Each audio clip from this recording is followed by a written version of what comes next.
ശബരിമല തട്ടിപ്പ് കേസിൽ Saigram global trust chairman KN Anandakumar റിമാൻഡിൽ. ആനന്ദകുമാർ ചികിത്സയിൽ കഴിയുന്ന ആശുപത്രിയിലെത്തിയാണ് മജിസ്ട്രേറ്റ് റിമാൻഡ് നടപടികൾ പൂർത്തിയാക്കിയത്. ആനന്ദകുമാർ ചികിത്സയിൽ തുടരും. ആരോഗ്യനില മെച്ചപ്പെട്ട ശേഷമായിരിക്കും ജയിലിലേക്ക് മാറ്റുക. പാലക്കാട് ബ്രൂവറിക്കായി വാങ്ങിയ ഭൂമിയുടെ മുൻ ആധാരങ്ങൾ കാണാനില്ലെന്ന് കോൺഗ്രസ് നേതാവ് അനിൽ അക്കര. പാലക്കാട് ബ്രൂവറി കമ്പനി വാങ്ങിയ ഭൂരേഖകൾ വില്ലേജ് ഓഫീസിൽ ഇല്ലെന്നാണ് അനിൽ അക്കര വെളിപ്പെടുത്തിയത്.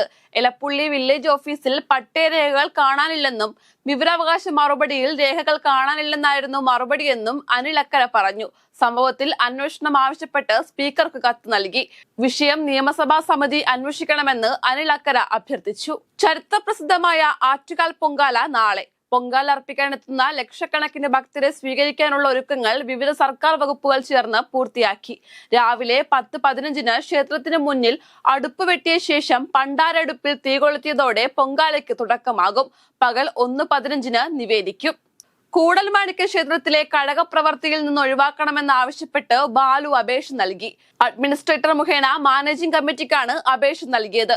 നിലവിലെ ഓഫീസ് ജോലി തുടരാൻ അനുവദിക്കണമെന്നും താൽക്കാലിക സംവിധാനം തുടരണമെന്നുമാണ് അപേക്ഷയിലുള്ളതെന്നും ബാലു പറഞ്ഞു.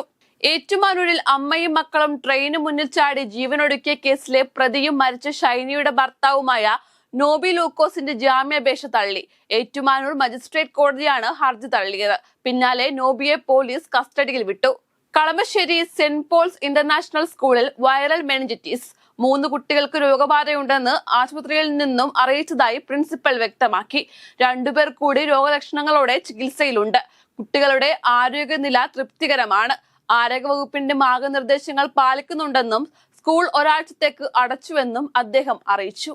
കൊടും ചൂടിൽ വലയുന്ന കേരളത്തിന് ആശ്വാസമായി മഴയെത്തുന്നു. സംസ്ഥാനത്ത് ഇന്ന് മഴ സാധ്യത ശക്തമെന്നാണ് കാലാവസ്ഥാ പ്രവചനം. വരും മണിക്കൂറിൽ പത്തനംതിട്ട, കോട്ടയം, ഇടുക്കി ജില്ലകളിൽ ഒറ്റപ്പെട്ട ഇടങ്ങളിൽ ഇടിമിന്നലോട് കൂടിയ മഴയ്ക്കും തിരുവനന്തപുരം, കൊല്ലം, ആലപ്പുഴ, എറണാകുളം ജില്ലകളിൽ മഴയ്ക്കും സാധ്യതയുണ്ടെന്നാണ് അറിയിപ്പ്.